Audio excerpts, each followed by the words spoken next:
For those who've just joined us, my name is Martin Tate and I'm the College Principal of Masada College. This is Danielle Bloomberg, our Head of Junior School. We have many questions loaded about the Junior School and do our best to answer all of them.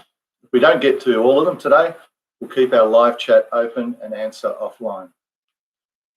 First question that's just come through, Dan, is what does the kindy program look like and who will the kindy teacher be? Are you able to answer who that kindergarten teacher will be for 2022? So I can't answer who the kindergarten teacher will be for 2022. We do make that decision in term 4, depending on the number of students that are coming through, the types of students that are coming through. We really try and choose the best teacher based on who the children are, and we really try and keep that as a constant within the school. But someone who's known to the school, which would be nice. So our kindergarten program transitions students from play-based learning to the more formal requirements of a junior school. We follow the New South Wales curriculum for all of our mandatory subjects, so for English, for maths, for science, for history, for PDH, and we ensure that there is interest-based and collaborative learning going on throughout all of those.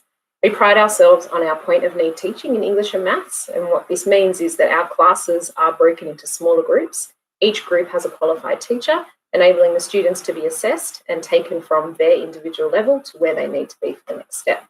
So sometimes these groups can have a ratio of 1 to 8, which is really nice. So one teacher with 8 students, and it really enables us to see those individual needs and cater for those different children. And it really is a common theme when talking to a parent in regards to those small nurturing groups, personalised groups, if you like, in terms of their literacy and numeracy, which is wonderful. Dan, tell me, what is unique about the Masada Junior School program? Very, very happy to answer this question. I think there's so much that we do at our school which is just beautiful, and one of the many reasons that I am here. So our mainstream students learn Hebrew and Jewish studies for 3 hours a week. We also have a Torah stream program, and that's for our more religious Jewish students. They do a parallel program of learning where they learn more formal textual skills.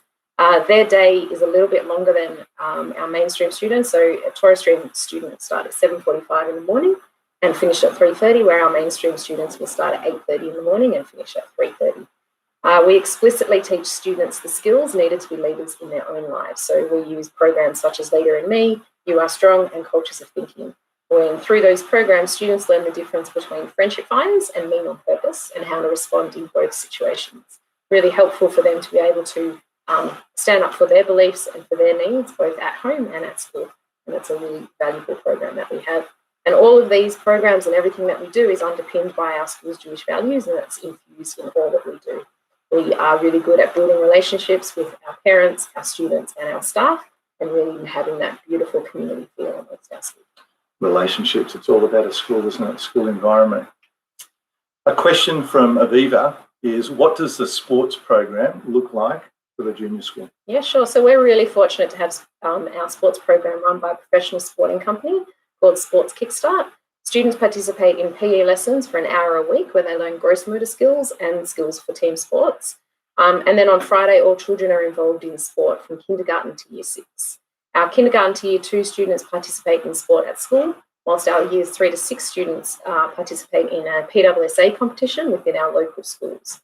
Being a smaller school, it means that more of our students are able to represent that school and feel that competitiveness, whilst our more elite students still get that ability to compete against those other schools. In summer, the students can elect between cricket and touch football, and in winter between soccer and netball. Years 3 to 6 students also participate in swimming and athletics carnivals, where they represent themselves at the school carnival. Then they can go on and be selected to represent the school at a CISA, CIS, and state levels. All of our students participate in a school cross-country carnival, and that's from kindergarten to year 12. It's a beautiful day, really showing our school community on that day. And our aim in general is for students to have skills to be involved in an active and healthy lifestyle. Okay, so lots of opportunity in sport, whether you're someone who just wants to participate and enjoy their sport, or if you're someone who's really competitive. Another question, what are the class sizes? Good question. So we are proudly a small boutique school which promotes individualised learning.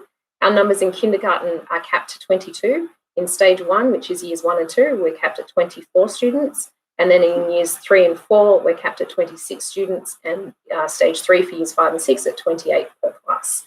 And as I mentioned before, within our small class sizes, we're fortunate to have additional specialist teachers in all English and maths to support students' learning and ensure that there's a differentiated approach. So in any classroom, you may have, if I'm in a kindergarten classroom and I'm in a literacy group, you might have how many teachers in a classroom, So for example? you would have 2 qualified teachers within there working with all of those children. Okay, wow, that's small, personalised learning.